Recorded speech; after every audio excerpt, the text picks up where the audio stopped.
Hello and welcome to Roanoke County Today. I'm Teresa Hall, Roanoke County's Public Information Director. Coming up on this month's program, it's been a year since the new South County Library opened to the public. We'll check in with Director Diana Rosapep to see how things have been faring over the past year. Plus, information on a new public safety campaign involving the business community. Those segments and much more. Hope you'll stay with us.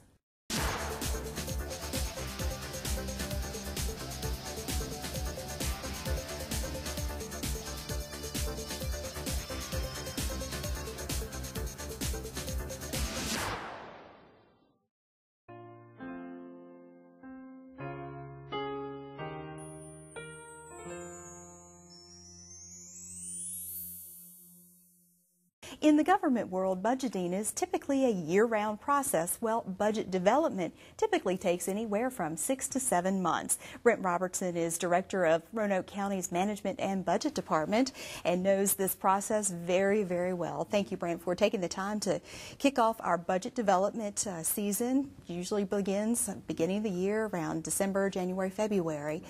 The way I try to explain to people is there's a bit of a difference between the two. Let's go ahead and start with budgeting year-round. Explain what that means. Budgeting year-round is, I guess I would call it budget implementation. When we develop the budget, then the departments have to execute their plans for the year. And so what we do in our office, along with the departments, is we evaluate revenues, how they're coming in. We look at their expenditure patterns. When new situations pop up that we maybe haven't planned for, we look at and talk about ways to deal with that and how we may need to restructure or move around some of their budget money to still satisfy their plan, but to deal with the new situations that may have developed. So this is throughout the current budget year, yes, what you're referring to.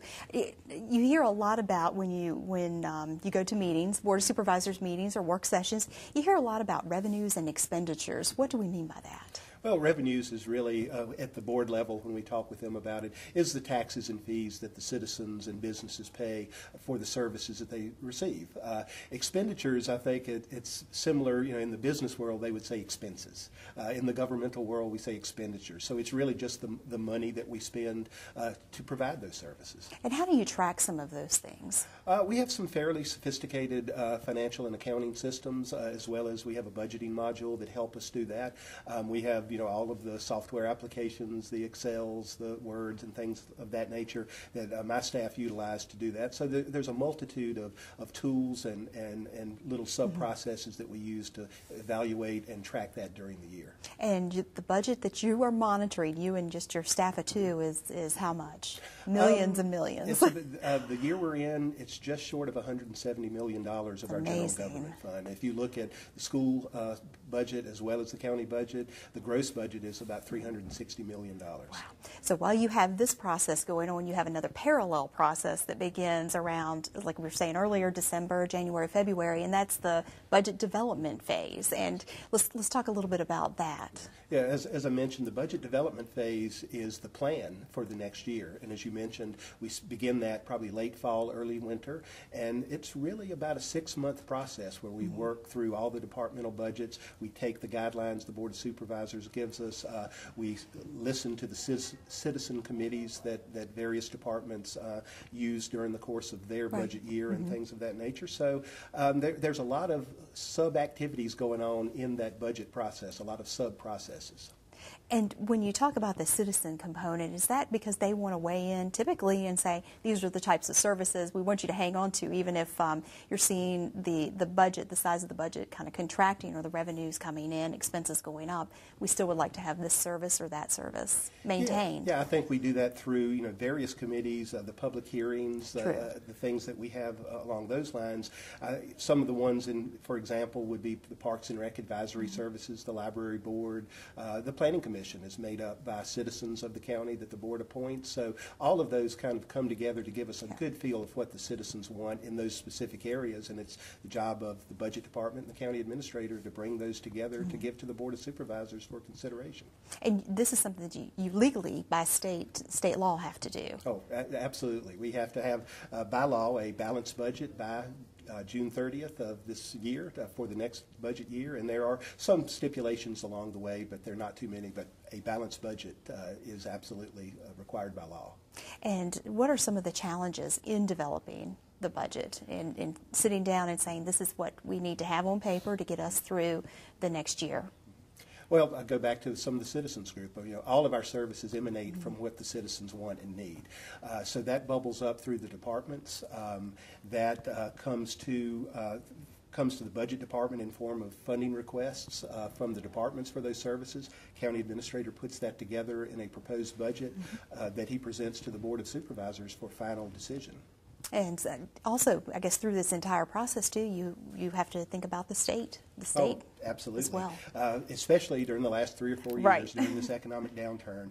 The state is a big player. I hear it mentioned a lot. Yes, we get about 10% of our overall revenues from the state, and we are waiting. Fortunately, this year we're in a short session, so we hope to know what the state is going to do as far as funding for local services by the end of February, and that will help us put the final touches on that budget for this year. All right. Well, real quick, wanted to point out to the citizens or the public that's watching that we also keep a lot of this information online. It was a lot to digest just here in the last 5 minutes, but you do have a web page where you can go and get information. Yes. It updates what the board is doing, what the departments are doing, what our process, what stage in the process we're at. It will list public hearings where the public can come out and comment on the budget. So it's a very valuable source of information for the citizens to understand what we're doing and when we're doing our budget process. All right. Well, Brent Robertson, thank you so very much. I know you've got a lot of work to do. Higher electric bills, sticker shock at the gas pump,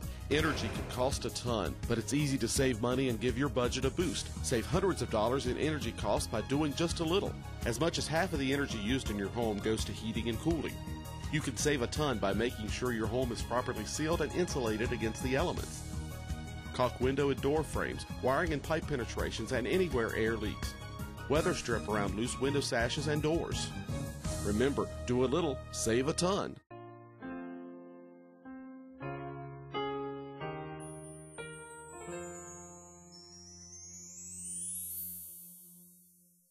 Hello and welcome back to the show. You know, it may seem odd, but it's actually the perfect time to start talking about summer camp for kids, and no one knows this topic better than Scott Ramsberg with Roanoke County's Parks, Recreation, and Tourism Department. Scott, we always get to talk about the best segments, and what is better, doesn't get any better than summer camp for kids. So many offerings. It does. I know that those are some of my fondest memories from when I was a kid. Me too. In Roanoke County, we offer such a wide variety of camps. You'd be amazed. There's really something for every kid out there, whether you're looking for full-day enrichment care, maybe you're a working parent. We have options at Penn Forest Elementary School and right here at Green Ridge Recreation Center.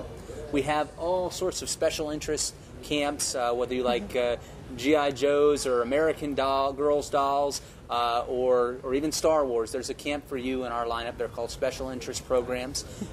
We have a ton of athletics camps that are held at middle school. Those are so popular. Middle school, high school locations throughout the county. Everything from baseball, basketball, soccer, lacrosse. Those types of sports. And, of course, our overnight camp, Camp Roanoke, has long been a favorite in the Roanoke Valley. It is. It's like synonymous with Roanoke County now. Absolutely. It's an ACA-accredited facility, which means it meets the top quality standards for looking after your kids. Your tuition includes room and board. We also have a program for the younger ones who aren't quite ready to stay the night called our Discovery Program, with free satellite transportation included in your fee from Tanglewood Mall. So run the whole gamut of options at summer camps this year. Well, there's so much to talk about. I mean, if you want to look online, I assume all of this information is out there or will be very soon? It is out there right now. Actually, our summer guide has just come out, the Summer Camp 2013 guide. You can find this at our recreation centers and public libraries and other locations throughout the valley. And also of note, if you register before April 8th, you can save up to $25 off of every week you register for summer camps. Oh, that's a good savings. Now, you probably said this and I just skipped over it, but can you actually register now?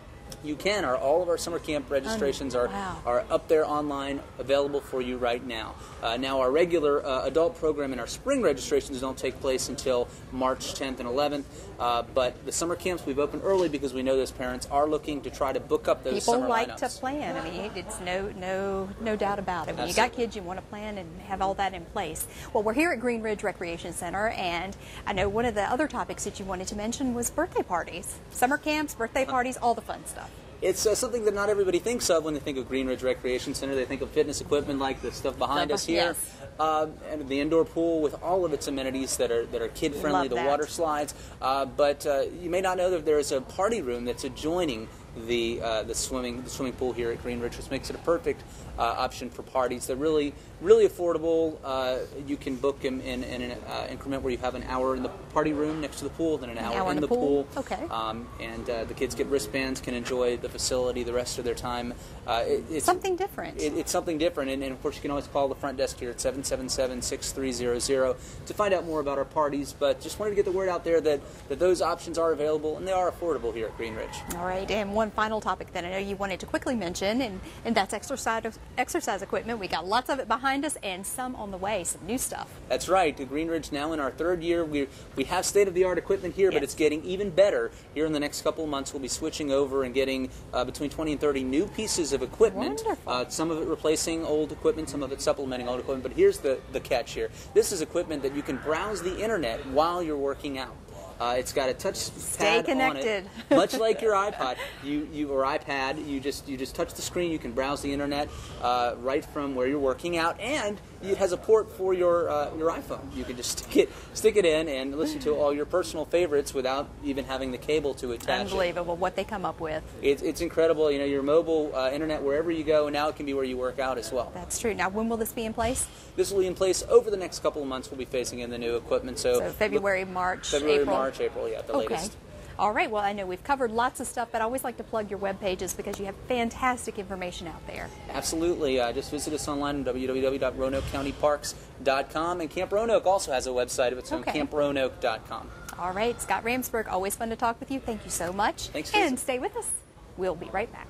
Participation in the recycling drop-off program in Roanoke County has been steadily increasing. With the increase comes growing pains. The following etiquette tips will help citizens receive the most benefit from the recycling program. Break down any boxes before placing them in the containers. We currently accept plastics and all types of cans. Do not place items with food residue in trailers. Fill trailers to capacity. When the recycling trailer is full, do not place items on the ground outside of the trailer. Visit another recycling trailer location. Please use the trailers properly.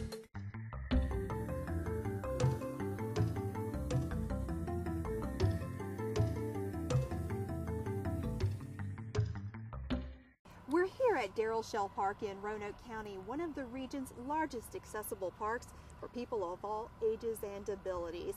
To help people understand the importance of accessibility for all, the county, the state, and the Greenway Commission are teaming up to sponsor a unique workshop. I'm joined now by Carrie Decker and Liz Belcher, two ladies who know an awful lot about this topic, very important topic. Ladies, thank you so much for your time. It's a pleasure. Thank you. Let's go ahead and start with you, Carrie. We're talking about accessibility, but for our viewers who perhaps don't understand what we mean, can you give us sort of an example or a definition of what we're going to be discussing? Well, accessibility is allowing people to get to different aspects. So, for example, at the playground behind us here, it means that there's no barriers to get from the walkway that goes around it to the actual features, and that the features are at a level where all people can access them and participate in them. Why do you view this as so important, Liz? Well, we have always strived to have greenways be accessible, particularly our hard surface greenways. And the reason is that we will all, at some point in our life, have some mobility impairment. We might have a knee replacement or break a leg. But we have people with strollers, we do have people with wheelchairs. So we try to accommodate all those uses.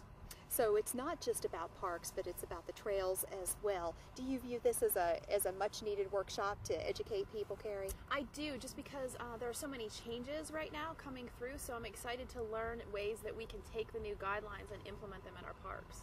And I'm sure that having worked with people with disabilities, Carrie, when you're able to come out and have a park like this one and you're working with children or youth, adults, that it means a lot to them to be able to access parks like this, like anybody else. Exactly. That's the point, that this playground is one of the ones that we use a lot for our programs for kids with disabilities, because it's accessible to everyone. So they'll play with their peers with disabilities, but their peers without disabilities, because it's such a fun playground. Everybody wants to come and use it. Well, tell us a little bit about the workshop itself. Well, the workshop is sponsored by the Department of Conservation and Recreation, and the two instructors are themselves both in wheelchairs. One is on the Access Board, the National Access Board, and the other one works for the U.S. Forest Service and specializes in accessibility to the outdoors. Okay. So particularly parks, trails, any place where you might be outdoors, because the Forest Service facilities are all outdoors. I've been to this presentation before in Northern Virginia, and we really wanted to have it here and have it available to local government staff and citizens. Anyone who would like to come, it's open to the public, but you do need to register. Okay, give us the location and the date. Well, they can go to our website, which is greenways.org. The workshop's on March the 15th, and there is a $15 charge which covers lunch. So the workshop registration will start at 8:30, it will start at 9 and go till 2, and then we will have a field trip from the South County Library, where the workshop will be, over here to the park, so that people can review the facilities and understand how accessible facilities can be built anywhere. Something you're looking forward to, Carrie? Yes, very much so. All right. Well, again, that's at the South County Library, March 15th, Friday. And give us your website one more time, Liz. Greenways.org, and there's a link on the home page. It's in red. It says Accessibility Workshop. Okay, and I didn't touch on this, but is it really anything that anybody can come to learn more? I've certainly, in the 5 minutes I've been with y'all, have learned a lot. Certainly. All they have to do is register. Okay. All right. Well, it's a pleasure to talk to both of y'all. Best of luck with your workshop. Thank you. And stay with us, everyone. Roco Alert is Roanoke County's new citizen alert and warning system. In the event of a local emergency or disaster, Roanoke County will contact all landline telephones in the county's 911 database with any important information and instructions you need to know. To receive notifications from Roco Alert via email, on your cell phone or VoIP phone, you'll need to set up an online account. There's no cost for citizens to sign up, but phone usage or text charges may apply. Go to RoanokeCountyVA.gov/Roco Alert and sign up today.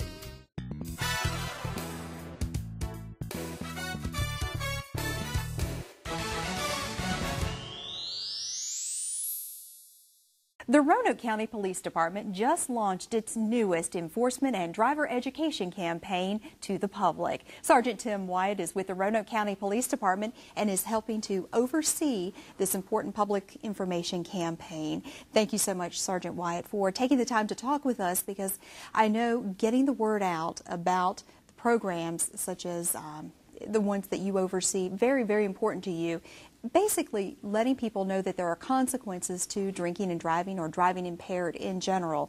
What are some of the state statistics that show you that enforcement programs like this are needed? Well, in 2011 alone, there were more than 8,400 impaired driving crashes in the state of Virginia. 216 of those resulted in deaths, and more than 3,800 of them resulted in the injury of someone. Far too many. When you drill down, what are the Roanoke County statistics like? Well, in that same year, we had 84 alcohol-related crashes. 4 of those involved a fatality, and 51 of them involved an injury. So these are cases where it's completely preventable? Absolutely. Impaired driving is completely preventable. It's just the decision that is made by the driver.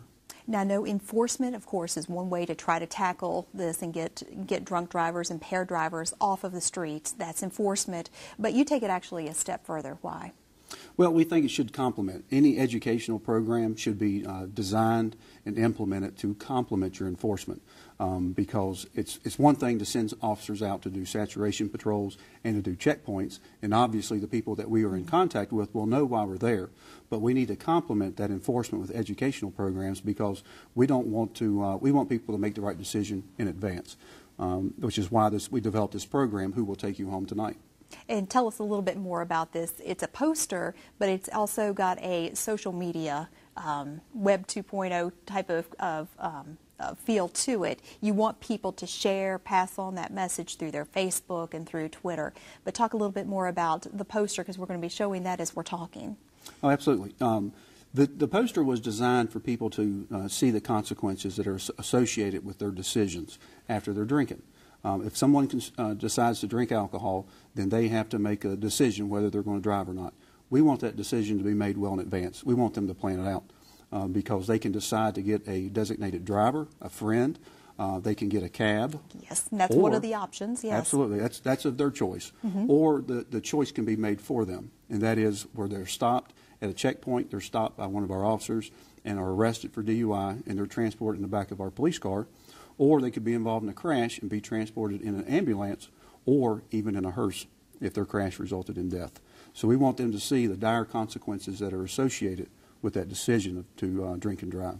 One thing that I thought was interesting you're going to be doing this year, you launched this campaign in January during Super Bowl Sunday, because that is one of the days where there traditionally seems to be friends, family gathering and drinking, social drinking. So each time, I believe your plan is to, at different times of the year when there are these parties and opportunities for people to get together, to launch it and to remind people through social media channels that they need to plan ahead. So send that poster out a variety of times throughout 2013. Yes, it's going to be seasonally appropriate, holiday appropriate, or even a specific enforcement campaign appropriate, where we'll change the maybe the message on the poster, but the photo will remain, because I believe that the photo is a powerful statement of the consequences that a person can face when they decide to drink and drive. Drinking and driving do you find that it's something that people don't like to talk about? Just kind of sweep it under and don't talk about the importance of not doing it and planning ahead? Oh, absolutely.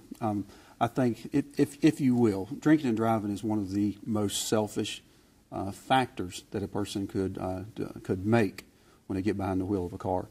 Alcohol-related crashes are easily prevented, but they're only prevented by a person who will make that decision in advance. It's far better to make that decision in advance for alternate transportation than it is to try to make that decision once you've been consuming alcohol. That's very true. Tell us where people can go to see this poster. They can see it on our Facebook for the Roanoke County Police Department, and also want to thank the Yellow Cab Company and Okies Funeral Services for lending their services to help us to create this poster. Right. This was a campaign, public relations campaign, public information campaign involving the business community, and you don't always see that, so they do deserve some kudos for doing that. Absolutely. All right. Well, we look forward to seeing the poster the next time it's going to be rolled out. Do you have any ideas yet when you might use it for your next campaign? It will roll out again for St. Patrick's Day. Okay. And for that whole week prior. That could look interesting. Because once again, we want people to make decisions in advance and not to wait till they're sitting at that party on St. Patrick's Day. All right. Well, folks, if you see this poster, you see it out, or if you see it on your Facebook page, the County's PD Facebook page, please share it. Absolutely. All right. Sergeant Wyatt, good luck with your enforcement efforts and education efforts. It's always a pleasure to talk to you. Thank you. And stay with us. We'll be right back. Green Ridge offers healthy fun for everyone. They offer such an array of classes here that no matter what level of fitness you are or not, there's something for you. Green Ridge is a godsend to me personally. I said it's probably saved my life, or I got back 10 or 15 years. I feel wonderful. My aches and pains are practically nil. And when I walk out of here, the most interesting paradox to me is that I feel totally energized. Get healthy at Green Ridge by daily admission or membership.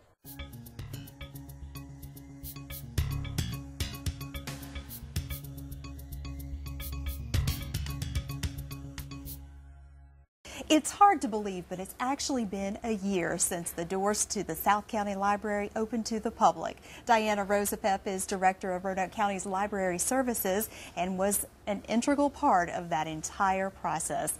Diana, thank you so much for taking the time to talk to us about what the past year has been like. I think when I think of the South County Library, I'm often reminded of something that you would say quite often, and that's it fits the principle, build it and they will come. And And come they have in record numbers from all over the valley, actually from all over the state. It's been an amazing experience. We've had a wonderful time. It's kind of challenging to have a whole lot of people in your life suddenly, but it's been great. What do you think draws people, besides the fact it's a new building? Well, in a way, yes, it is a new building, but it's more than that, That's too. what I'm thinking. It just has such a welcoming atmosphere. It has a lot of services that people have been asking for and needed. Even if they didn't know they needed them, they've used them in a lot of ways. But the building itself just welcomes people in. It's beautiful. I tell people it seems to want people to be in it. And as soon as they come through the door, they experience that, and they just go find their place in it. It is so open. I'm always struck by that when I come out here. Oh, and the big ceilings are great too. The last building we were in was so low and crowded and dark, and this is just such an open and airy feeling. And I think people relax mostly when they come in. Well, it's a joy to come into, and I mean, who couldn't relax? The fireplace going behind us. That's I mean, right. that's just one of many things I think that do draw people in, that do create that welcoming atmosphere. And of course, your staff too. They're wonderful as well. They're very good people, and it shows at the desk. They like their customers, they like them to come in, and I hope they're always giving great service to people. And I think they are, and they are certainly giving lots more service. Tell me some of the numbers, the amazing numbers of items that have been checked out. I know you've got some really interesting statistics. Well, usage at we thought usage at the old library was a lot, but this one has gone up anywhere from approximately 30% more. Last year, this library checked out over 700,000 items all by itself. It's That kind is of a something. staggering number. That is. On an average year, over 250,000 items will pass through the back rooms on the way to other libraries. I don't think people realize there is a factory running back there. It sure is. The cataloging department processed over 40,000 items last year alone that go out to all the other branches. It's just a lot going on behind the scenes that people never see. And of course the auditorium, Oh. that is so popular. It is. All kinds of community groups use it. Governmental meetings have been held there. Businesses have come in. It's just been a fascinating thing to watch the way people have adapted that space to their uses. And you have someone who actually markets and kind of keeps track and keeps up, because there has been so much usage. There has. In the first year, those spaces were used 746 times, which is That really is quite a remarkable. lot.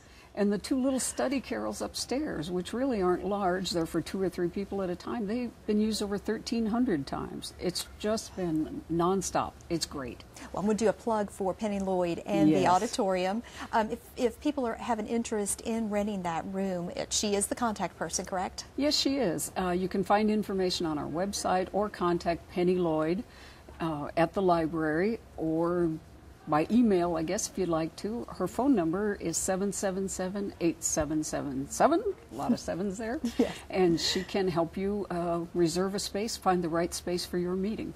And when you come out, you are not going to be disappointed. I mean, you may be interested in the auditorium, but by all means, I think you encourage everybody to come out into the openness and walk upstairs and enjoy and do like us and sit by the fire. That's right. Just sit and relax, or ask for a tour. Any staff member will take you around and show you all the hidden spaces. Hidden the spaces, background, and yes. I mean, just so much to see. It's a great building. You know, it's one of my favorite segments that I always do, is checking in with you. Last month we were talking about Glenver Library, and we had to come back and get a 1-year checkup on this one, and it's going great, Diana. Congratulations to you and your staff. Thank you, and come back again. We certainly Don't wait will. a year, though. We won't. We Okay. won't. Promise.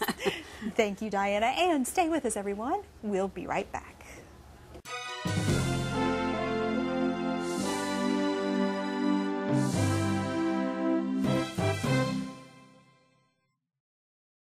Higher electric bills, sticker shock at the gas pump, energy can cost a ton, but it's easy to save money and give your budget a boost. Save hundreds of dollars in energy costs by doing just a little. An average household dedicates 11% of its energy budget to lighting. Using new lighting technologies can reduce energy use by 50 to 75%. One of the easiest and most cost-effective ways to cut energy bills is to replace conventional light bulbs with compact fluorescent lamps. They're more efficient and last 6 to 12 times longer. Remember, do a little, save a ton. That's all for this edition of Roanoke County Today. Remember, for more information on Roanoke County events and programs, please visit our website at roanokecountyva.gov. Hope to see you again next month.